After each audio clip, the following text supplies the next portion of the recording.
पटना ज्ञान भवन में 8 अक्टूबर को क्षत्रिय समाज की, जितने भी बिहार के क्षत्रिय समाज हैं, हम लोगों ने फैसला किया आपस में मिलकर कि सभी समाज के लोग इकट्ठे हो रहे हैं।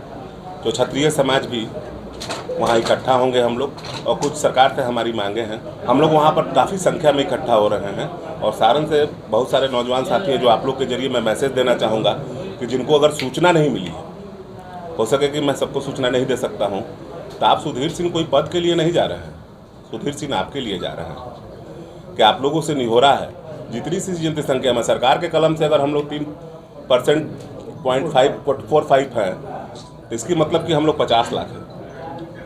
इसका मतलब कि हम लोग 50 लाख हैं और 50 लाख की संख्या अगर पटना में हम लोग जुटते हैं तो निश्चित है कि सरकार को नज़र जाएगी कि 50 लाख ये समाज का लोग है। तो निश्चित है कि जो हमारे नेता आ रहे हैं, महिपाल सिंह मकराना जी आ रहे हैं, काफ़ी ऐसे लोग हैं जो क्षत्रिय समाज के बिहार से, अमित कुंवर प्रदेश अध्यक्ष जो हैं अमित कुंवर सिंह जी हैं, विशाल है, रोहित कुंवर हैं, बहुत सारे ऐसे मुखियागण हैं जो प्रतिनिधि हैं। अब गोपालगंज जिला में 70 मुखियागण हैं जो क्षत्रिय समाज से हैं, सिवान में भी ऐसी संख्या है। तो हम लोग चाहते हैं कि हो सके कि कुछ क्षत्रिय समाज के लोगों को सुधीर सिंह पसंद नहीं, तो मेरे पसंद की चिंता मत कीजिए। अगर आपको लगता है कि मैं पसंद नहीं हूँ तो आप मेरे लिए नहीं, आप अपने लिए जाइए।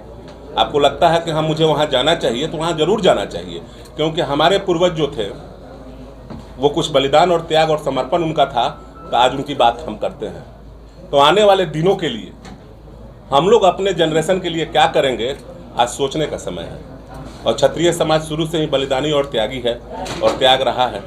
मैंने एक बात कहा था, मैं एक चीज़ आप लोगों को पढ़ के सुनाना चाहूँगा। ठाकुर ठाकुर सभी करते, ठाकुर अगर नहीं रहते तो राम की तरह हमें मर्यादा सिखाता कौन। ठाकुर बुद्ध नहीं रहते तो मोक्ष की याद दिलाता कौन। ठाकुर पृथ्वीराज चौहान नहीं रहते तो शब्द वैदिक बाण चलाना सिखाता कौन।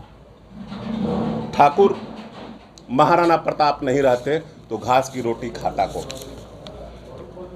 ठाकुर 80 साल की उम्र में वीर कुंवर सिंह नहीं रहते तो अपनी भुजा काट के गंगा जी में बहाता कौन।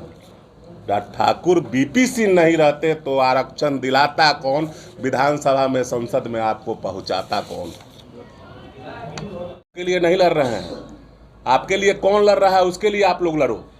आपको आगे बढ़ाने के लिए कौन आ रहा है, जब आप दुखित होते हो तो आपको पूछने कौन आ रहा है, आपके दुख में खड़ा होने कौन आ रहा है, ये चीज़ पर ध्यान देना जरूरी है। मनोज झा जी, आनंद मोहन जी को कोई कमी है? वो दोनों आदमी चाहे तो सोना का मुकुट खरीद सकते हैं। तो मैंने तो देखा है, हम उस परिवार से आते हैं कि मेरे बड़े पिताजी पूर्व सांसद प्रभुनाथ बाबू का त्याग और समर्पण आज भी सारण में है। आज भी उन्हीं की देन है कि मेरे साथ तो मैं नौजवानों को जोड़ रहा हूँ, लेकिन जितने बुजुर्गों का आशीर्वाद मिलता है, मेरे बड़े पिताजी ने त्याग और समर्पण किया है। अगर 1% के लोग इकट्ठे होते हैं तो क्षत्रिय समाज को अगर अपना अधिकार देते हैं तो पहले तो घर मजबूत करना चाहिए, घर के बाद बाहर निकला जाता है, बाहर के बाद पटीदार देखा जाता है, और पटीदार के बाद समाज देखा जाता है। तो हम लोग पूरे समाज को देखने की बात कर रहे हैं और पूरे समाज को ईमानदारी से देखने की बात कर रहे हैं। हम लोग सिर्फ अपने लिए नहीं लड़े हैं। आज भी आप क्षत्रियों के जितने भी जमीन जायदाद देखिए, आज भी सभी उन्हीं लोग के पास है, गरीबों के पास है। तो हम तो जिंदगी भर गरीब को लेकर चले हैं, हम गरीब को छोड़ने कहाँ जा रहे हैं। हमारे हितैषी वो हैं, उनके हितैषी हम हैं। हम उनके बिना नहीं रह सकते, वो मेरे बिना नहीं रह सकते।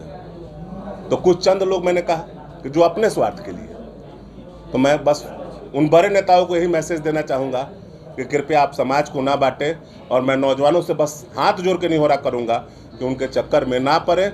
आने वाला समय ये 2023 है, यहाँ सभी की समानता जरूरी है, सभी की भागीदारी जरूरी है, सभी का अपनापन जरूरी है। और हमको अपनों का प्यार जीतना है, और जितना हम लोग मजबूत होंगे उतना ही ठाकुर समाज मजबूत होगा, उतना ही समाज का विकास होगा।